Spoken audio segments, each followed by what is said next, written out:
안녕하세요. 무속의 재해석의 무당회장입니다.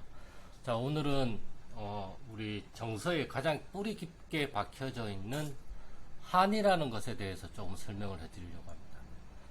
이 한이라는 것이 우리는 이제 무속에서 항상 조사님들이 실리면 항상 하소연, 넋두리, 한 같은 것들을 많이 표현을 하세요. 보면 우리 자손이 걱정돼서 오셨다거나 자손이 어떻게 사는지 궁금해서 오셨다거나 정말 즐겁고 행복하고 그러한 모습으로 자손한테 오시는 조사님은 없어요. 특히 한국에서는 더 유별나요.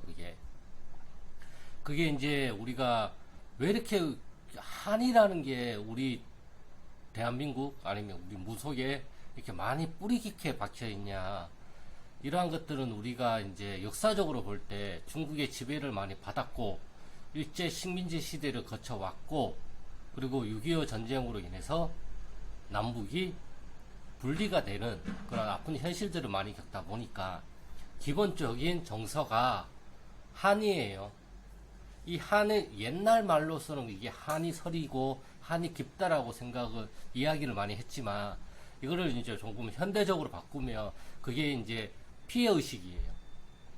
피해의식이나 이게 좀 심하면 피해망상으로 가고 이 피해망상이 또 심하게 되면 정신병적 기질로 간단 말이에요. 근데 지금 우리 대한민국을 보면 피해망상을 벗어나서 정신병적으로 가시는 분들이 상당히 많아요. 이것도 이제 뒷부분에 대해서 다시 설명을 해드리겠지만 일단 이제 이 한이란 말이에요. 이 한이라는 것을 그때 그 시절에는 핍박받고 억압받고 그러한 시대였단 말이에요. 그리고 또 남성 우월주의가 더 심하다 보니까 여성분들한테 그러한 한이 서린다는 개념이 더 크게 작용을 했던 시절이었고요. 그러다 보니까 할머니들이 오시면 그 맺힌 한들을 많이 푸시고 그런 다음에 자손이한테 어떤 도움을 주려고 하시고 그리고 이제 자손을 찾아와서 내가 한이 맺혔으니 내 한을 풀어달라고 오시는 경우도 있고 그렇기 때문에 뭐 굿상을 차려달라, 제사를 차려달라, 대접을 해달라 이런 식의 이제 용어와 말들이 무속에도 많이 깊게 박혀져 있다 보니까 이제 굿이라는 것이 이제 거의 대부분은 이제 한을 풀어주는 자리로 많이 자리매김을 한 거였죠. 지금도 그렇게 하고 있고요. 이제 사실상 이 한이 이제 피해의식이다 보니까 이것이 우리 저변에 이 피해의식이 있는 거는 나의 생존을 위해서 이제 박혀져 있는 거거든요.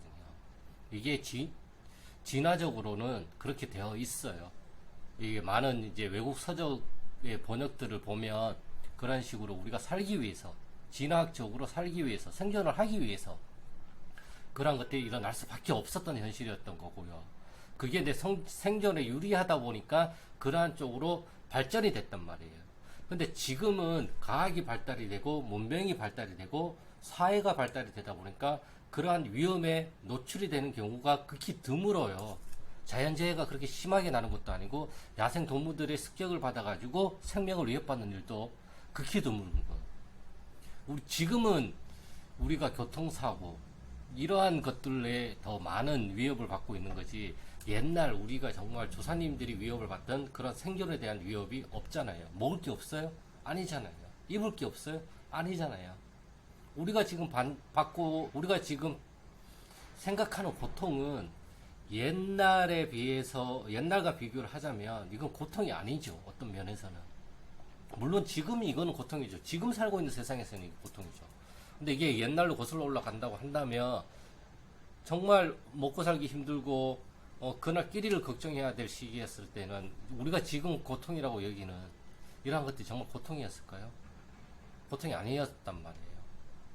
근데 이러한 것들을 다시 한번 되짚어 보라는 것보다는 생각을 한번 해보시는 것도 도움이 된다라는 저의 개인적인 생각이 있기 때문에 말씀을 드리는 거고요. 그렇기 때문에 이러한 피해의식과 피해망상으로 번지면 사람이 정신병으로 가요. 그렇게 되면 건널 수 없는 강을 건넌단 말이에요. 한번 길이 이렇게 터지면 이 길을 메꿀 데는 너무너무 많은 시간과 노력이 필요해요.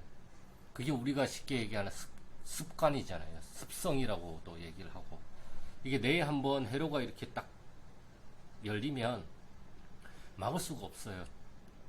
약으로 조율을 해야지. 그래서 정신병은 완치라는 게 없잖아요. 근데 지금 대부분의 우리 대한민국 사람들을 보면 저 역시도 마찬가지예요. 저도 포함이 되는 얘기예요. 저는 제하고 하는 얘기가 아니라 저 역시도 피해의식이 있고 피해망상이 있는 사람이었고 지금도 있어요. 없다고 하면 거짓말이죠. 하지만 이걸 좀 더 건설적으로 현대에 와서 좀 더 건설적으로 이것을 풀어낼 수가 있단 말이에요. 그러한 부분들을 생각을 해야지 단지 사람 남 탓, 상황 탓 이런 탓만 하다가는 결론이 안 나요. 일단 모든 것들이 일단은 나한테서 드러나는 것이라는 것을 일단은 인정하고 받아들이는 게 먼저란 말이에요. 내 감정, 내 분노, 내 슬픔, 이러한 기분과 감정들이 어떠한 외부적인 상황에 의해서 내 안에 잠들어 있던 게 발현이 돼서 감정으로 나타나고 기분으로 나타난다라는 것을 또는 느낌으로 나타난다라는 것을 내가 잘 알고 있어야 돼요. 그래서 이걸 어떻게 하면 풀 수 있을까를 모색을 해야지 이것을 무턱대고 상황 탓, 남 탓 때문에 하게 된다면 내가 무너지게 돼요. 결국에는 나란 자아의식이 사라지게 돼요. 그럼 귀신이 들어올 수 있는 확률들이 더 많아져요. 사실은. 그렇기 때문에 에고를 버려라 이러한 말들은 정말 귀 기울이시면 안 되고 에고를 강하게 가지고 있어야 돼요. 나란 존재성이 과연 나란 존재성을 꽉 잡고 있어야 돼요. 그리고 지금 이렇게 우리가 아까 초반에 얘기했듯이 이제 정신병적 기질이나 피해 망상이 이렇게 많은 이유 중에 하나는 저도 고민을 많이 해봤는데 제가 내린 결론 하나예요. 먹고 살기 편해서 그래요. 너무 많이 편리해지고 너무 많이 편해지다 보니까 우리가 옛날에 이렇게 많은 노동을 할 수 있는 시간이 줄어들다 보니까 나머지 여가 시간에 우리가 너무 많은 생각들을 하고 있단 말이에요. 공상망상을 많이 돌리고 있단 말이에요. 그리고 지금은 옛날에 비해서 정보들이 지금 과도하게 들어오고 있어요. 정보가 넘쳐나는 세상이에요. 그러다 보니까 이게 정리가 안 되고 여기서 계속 혼합이 됐단 말이에요. 그러다 보니까 잘못된 생각을 가지는 사람도 있고 잘못된 신념을 가지는 사람들도 있단 말이에요. 그 신념과 그 생각들이 잘못됐다라는 것보다는 내가 이 신념과 이 생각들을 내가 적절히 어떠한 상황에 적용을 시키지 못하는 것 뿐이란 말이에요. 어떤 면에서는. 정말 잘못된 생각이면 스스로가 받아들이고 그걸 고쳐야 되는데 이게 피해의식이 있다 보니까 내가 잘못된 게 아니라는 생각을 가진단 말이에요. 내가 잘못된 게 아니라 이 세상이 잘못된 거고 내가 잘못된 게 아니라 귀신이 나한테 들어와서 그런 역할을 하고 있는 거고 내가 잘못된 게 아니라 우리 조상님들이 한이 맺혀서 나한테 들어와가지고 이걸 풀어달라고 하는 거고 내가 잘못된 게 아니라 내가 잘못된 게 아니라 내가 잘못된 게 아니라 내가 잘못된 게 아니라 내가 잘못된 거예요. 내가 잘못됐기 때문에 내가 그런 식으로 해석을 하는 거지. 그렇기 때문에 그 원인을 나로부터서 찾아가지고 수정을 하면 바라보는 시각이 바뀌는데 내가 바라보는 시각은 바꿀 생각은 안 하고 내가 잘못한 게 아니라 오죽했으면 이러한 단어들로 이러한 단어 뒤에 숨는단 말이에요. 그렇게 하면 안 되죠. 이러한 것들이 한의 베이스가 되고 이러한 것들이 대물림이 된단 말이에요. 가계의 저주가 된단 말이에요. 이 가계의 저주는 조상 대대로 물려받은 유전자이기도 하지만 조상 대대로 내가 보고 자라고 했던 그러한 습성들이 남아가지고 그 잔재들이 계속 이렇게 흘러가는 거란 말이에요. 그걸 내 대에서 끊고 싶으면 내가 그 가치관과 신념과 아니면 그러한 것들을 바꿔버려야 된단 말이에요. 그러면 내 후손한테 갈 일이 없죠. 근데 내가 안 바꾸다 보니까 이게 다시 고스란히 간단 말이에요. 그 업을 내가 풀어줘야죠. 내가 풀어준다는 게 구슬을 해가지고 풀고 뭐 기도를 해가지고 풀고 그러한 것도 푸는 하나의 방법론이지만 내가 가지고 있는 생각, 의식 이러한 것들을 조금 되돌아볼 필요성은 있단 말이에요. 항상 진실은 마주하기 불편하고 기분이 더러워요. 저 역시도 아직까지 그게 쉽게 되는 게 아니에요. 어떤 거는 금방 수긍이 되지만 어떤 것들은 한참 시간이 지나야지만 맞네 이렇게 수긍이 되는 경우도 있단 말이에요. 그러다 보니까 마음을 급하게 먹지 마시고 작은 것부터 나란 사람을 조금씩 바꿔나가는 건데 이 바꿔나간다는 게 이것을 뭐 이렇게 바꾸고 저렇게 바꾼다기보다는 내가 나란 사람을 여기에 적용하기보다는 이러한 재질은 여기에 적용을 하면 더 좋다라는 걸 내가 학습을 하고 재학습을 하고 공부를 해가면서 배워가는 과정을 하나씩 거쳐가는 거죠. 그러다 보면 언젠가는 이게 바뀐단 말이에요.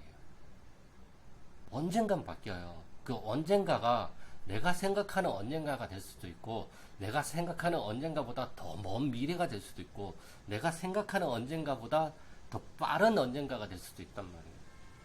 그게 신이 해주는 거예요. 신이 우리한테 다른 것들도 해주시지만, 이러한 것들도 신의 검증이고, 아니, 검증이라고 신이 해주시는 것이에요.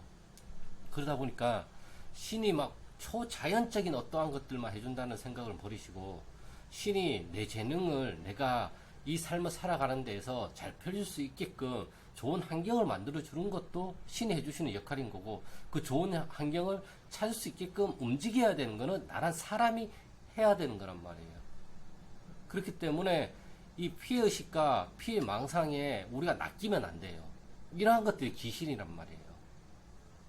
왜 자꾸 전설의 고향에 있는 귀신들과 뭐 헛것들만 자꾸 귀신이라고 생각을 하시는지 모르겠는데, 저도 그렇게 생각을 했었어요. 근데 가만히 생각해 보니까 그러한 것들을 만들어내는 거는 결국 내 머리에서, 내 몸에서 다 만들어내는 거잖아요. 그러면 내 머리, 내 몸에서 나오는 이러한 오류들을 내가 하나씩 수정을 해 나가면 이러한 것들이 재학습이 되고, 이러한 것들을 바라보는 시각, 관점이 바뀔 거 아니에요. 그러다 보면 이러한 귀신들이 나한테 미치는 영향이 현저하게 줄어들게 될 것이고, 그렇게 되면 나는 이러한 영향을 덜 받으면서 내 삶을 좀 더 적극적으로 살아갈 수가 있는 하나의 발판이 되는 거죠. 걸림돌이라고 생각했던 게 어떠한 환경에서는 이게 걸림돌이지만, 어떠한 환경에서는 이게 내가 발을 디딜 수 있는 디딤돌이 된단 말이에요. 그래서 장점과 단점은 상황에 따라서 뒤바뀌기도 한단 말이에요. 이러한 열려있는 의식, 조금은 여유있는 의식들을 가지고 계시면 내가 감정 상할 일도 덜 할 것이고, 내가 어떤 사물을 바라보는 관점도 바뀔 것이고, 내가 사물을 해석하는 것들도 한 가지만을 해석하는 게 아니라 여러 가지로 해석을 할 수 있다는 것이죠. 오늘은 조금 어떻게 보면 무속 얘기도 아니고, 그렇다고 뭐 인문학 강의도 아니고 철학 얘기도 아니고, 이러한 것들이 좀 짬뽕이 돼가지고 제가 생각하고 있는 그러한 한이라는 개념에 대해서 좀 설명을 해드리고 싶었어요. 그래서 오늘의 영상은 여기까지고요. 시간이 좀 다음 영상에서는 이러한 귀신과 아니면 또 다른 주제를 가지고 또 제가 저만의 이제 재해석을 가지고 또 찾아뵙도록 하겠습니다. 그럼 감사합니다.